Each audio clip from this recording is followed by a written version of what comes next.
Adenium obésum, c'est une belle petite plante, elle est très très belle, je trouve que ça fait un beau petit bonsaï. Malheureusement, la mienne pousse très très lentement. J'ai remarqué dans une revue horticole qu'il y en avait qui étaient proposées à la vente, qui avaient des tailles impressionnantes. Malheureusement, la mienne ne sera grande que dans X années. Oui, ça demande un arrosage copieux et beaucoup de sol, si l'on veut qu'elle se développe assez rapidement. Ah oui, donc, pendant l'été. Alors l'hiver, hiverner à 15 degrés.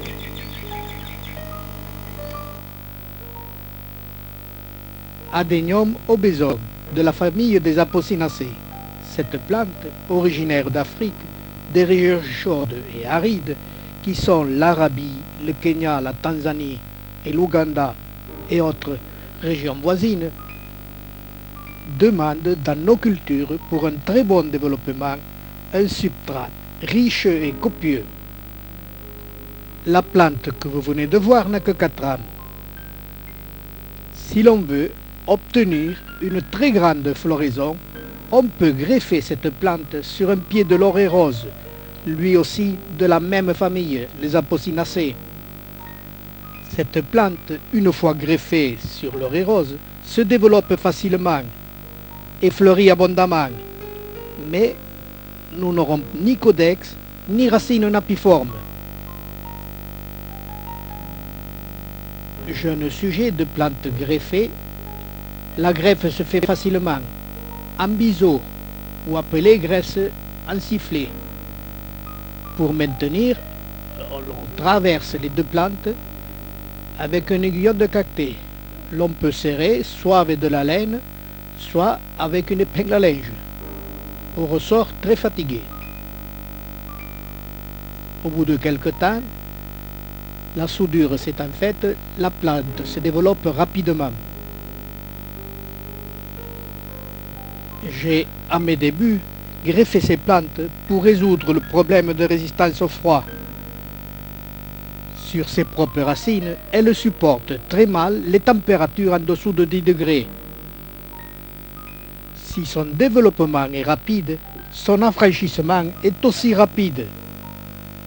Ce qui a pour inconvénient de ne pas résoudre le problème de résistance aux basses températures. Par contre, on obtient une floraison extraordinaire. Pendant 6 mois, tout l'été, elle n'arrête pas de fleurir. C'est là le seul avantage que l'on obtient avec une plante greffée. La plante non greffée fleurissant moins abondamment. Cette floraison, toujours spectaculaire par son abondance, mais aussi par certaines particularités.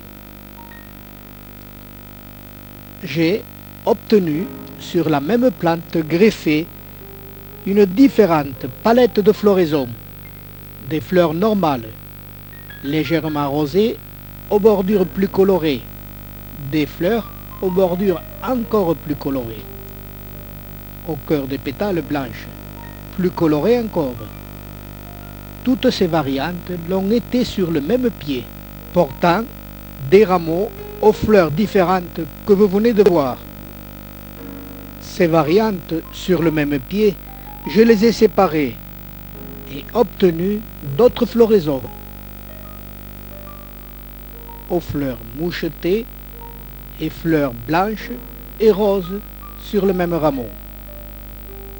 Ce qui est plus difficile à obtenir, ce sont les fruits qui sont toujours occasionnels, malgré la grande floraison. À droite, le fruit en forme de bâtonnet, toujours double. Les graines ont elles aussi un double parachute, ce qui est spécifique à l'espèce. Ces poils à chaque extrémité de la graine lui permettent de rouler et de faire des kilomètres au gré des vents. Les graines de 2 mm de diamètre et de 8 mm de long sont en forme de bâtonnet. Ces graines germent facilement. S'il faut une bonne dose d'humidité pour les faire germer, tout de suite après, il faut leur faire prendre le régime des plantes adultes. Ne jamais les arroser tant que le substrat n'est pas totalement sec. Nous retrouvons ces plantules 5 mois plus tard. Elles forment déjà leur codex et développent leurs racines napiformes.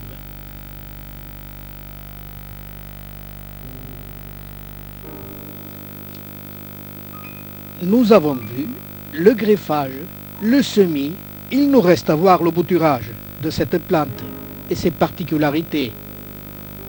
L'on ne peut couper que des branches assez importantes.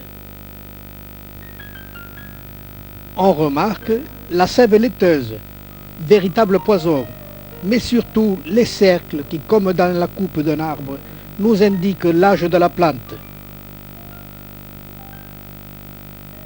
Dans ce cas, c'est l'âge d'une branche. Ces rameaux sectionnés, pour être bouturés, compte tenu qu'ils sont ligneux, une fois coupés, doivent être mis au sec pour une longue cicatrisation. Par la suite, les racines, dès qu'elles apparaîtront, deviendront napiformes. Mais cela demandera plusieurs mois. Et nous allons jouer avec cette particularité de racines napiformes pour obtenir des plantes qui seront de véritables bonsaïs. Voici un sujet bouturé.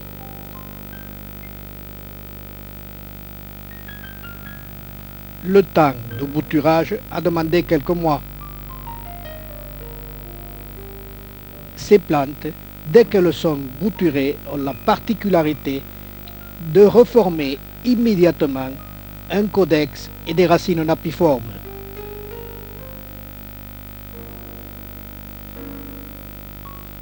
Nous retrouverons ce sujet un an après. Les racines napiformes se sont bien développées et nous allons jouer avec cette particularité. Développement important des racines napiformes. Tout cela sans que ça nuise à la plante. Cette plante, si on la laisse développer naturellement, elle a les rameaux dressés. Nous allons employer la technique du bonsaï avec des fils de fer rigides pour coucher les rameaux. Ce sera la particularité d'obtenir une plus grande floraison. Mais surtout, pour lui donner cet aspect de bonsaï bien plus spectaculaire, nous allons suivre cette opération en plein été, pendant les grosses chaleurs, sans que cela nuise à la plante. Nous allons la dépoter. Cette opération, nous le voyons, a été déjà effectuée 4 fois, une fois par an. Cette plante n'a que 6 ans et 20 cm de diamètre. On la dépote sans démolir la touffe. On remet au fond du pot un pot bonsaï, 4 cm de substrat nouveau et nous remettons la plante en position. L'opération est simple, rapide et l'on nettoie pour faire apparaître les racines. Je le répète, cela ne nuit pas à la plante. Cette opération, je l'effectue chaque année au mois d'août. Par temps chaud et ensoleillé. Maintenant, il faudra attendre plus d'une semaine avant d'arroser. Tout cela est compréhensible. Par la suite, après avoir nettoyé au maximum le substrat qu'il y a au-dessus du pot, je coupe les petites radicelles.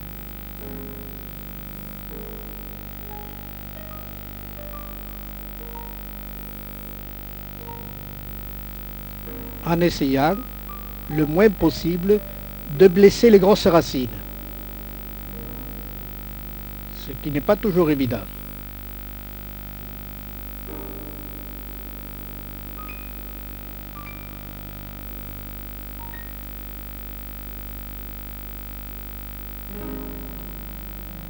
Après avoir coupé toutes les racines, je remets un peu de substrat pour bien stabiliser la plante.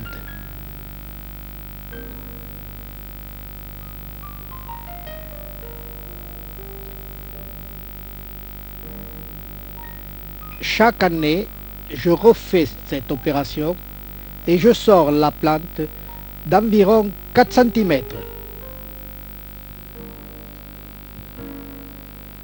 Cette plante, qui est décorative, je l'hiverne en appartement, sur la table de mon salon, où elle fait son effet.